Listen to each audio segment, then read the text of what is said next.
Lewis's room smelled very, very familiar. That part of him lived on.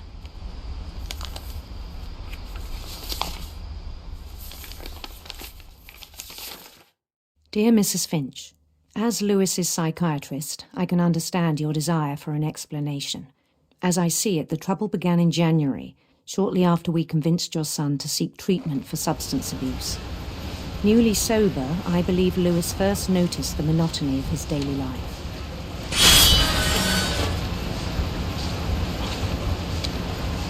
He kept working at the cannery, but he withdrew part of himself. In our sessions, I saw the same behavior. His mind began to wander. I asked him to describe it. He said he started small, imagining a labyrinth. He'd feel his way about. Then something moved. Bats and toads.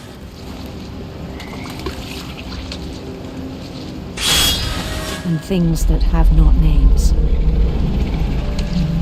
He knew it was all in his head.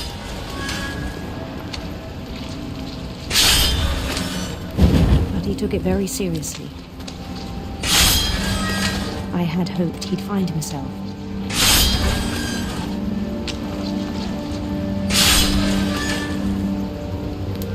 But he found something more.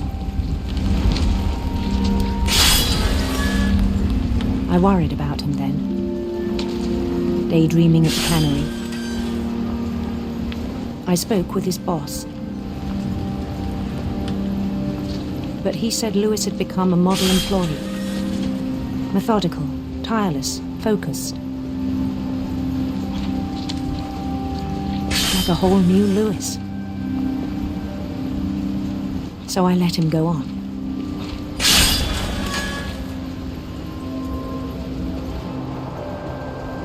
I even encouraged him. It seemed very promising at first. He told me he'd made a new friend.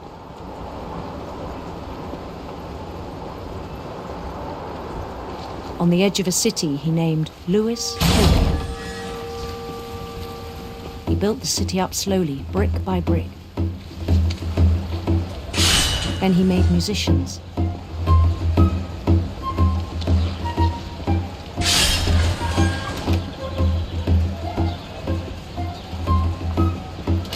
And songs for them to play.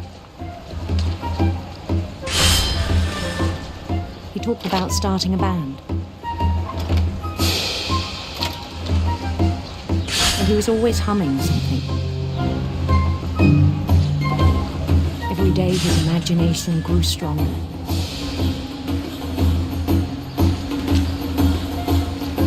He no longer spoke at the cannery.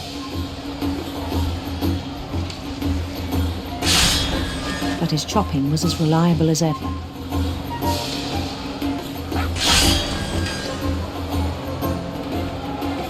Then one day it struck him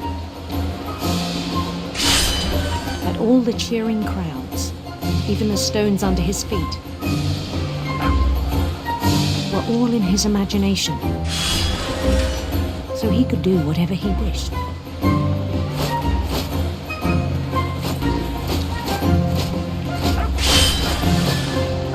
He held an election for mayor, and he won. They begged him to stay, but his mind was already wandering. It became a game for him.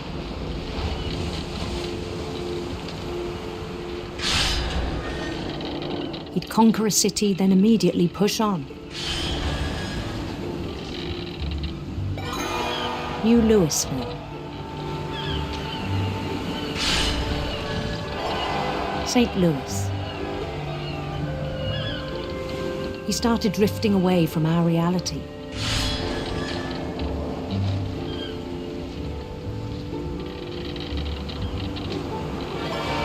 Minneapolis, until one day he forgot to go home from the cannery. Even as his mother pleaded with him, part of Lewis kept sailing on.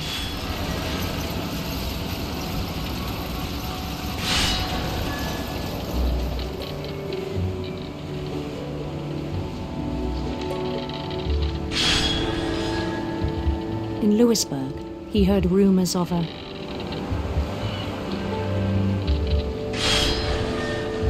handsome queen.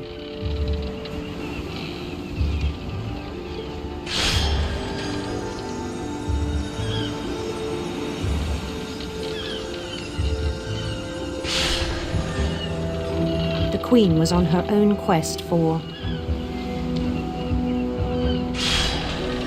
sinister serpents.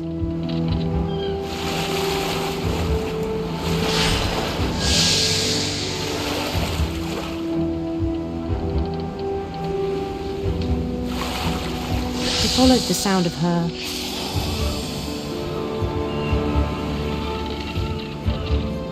electric sitar.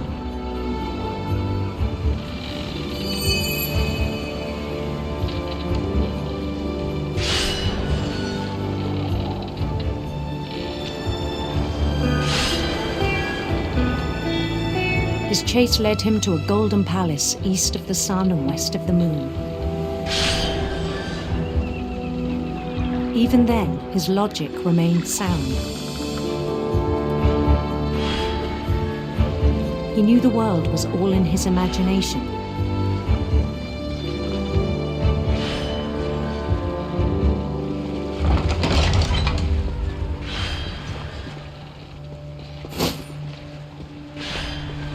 But he was so proud of having created it.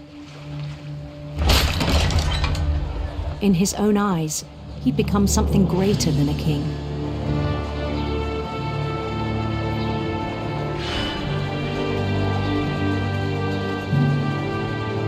For someone who'd never known success in the real world, I think it was overwhelming.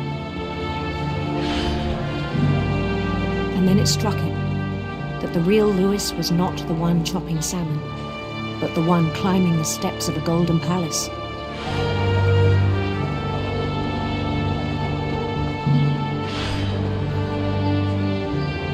My imagination is as real as my body, he told me. It was hard to argue with him.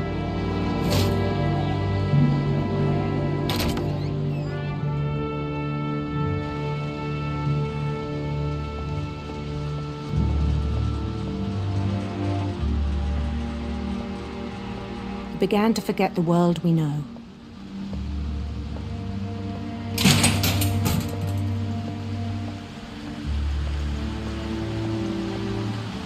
I think it pained him to remember Lewis, the cannery worker.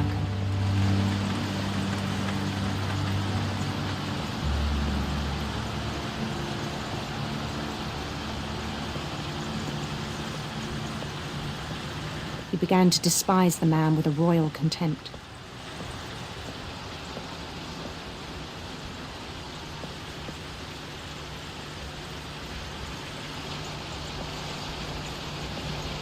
I still thought I could save him.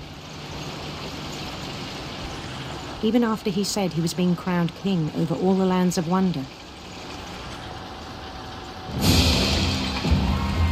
The palace would be packed with his companions.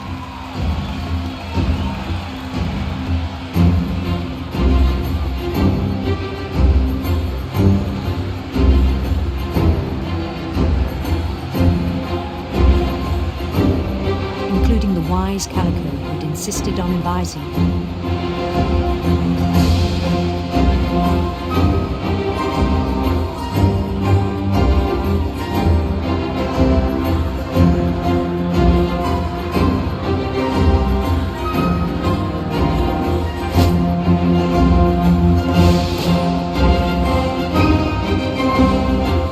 His queen waited, holding his crown.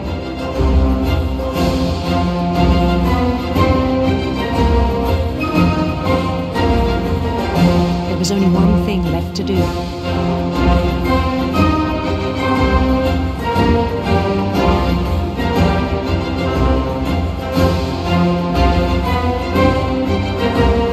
Bend down his head.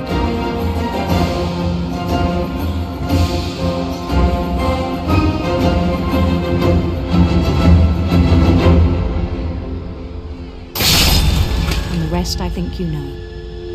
Mrs. Finch, your son was a kind man who will be missed by all of us who knew him.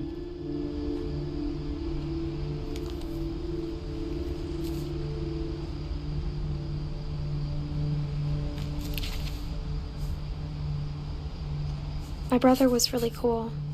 I wish you could have met him.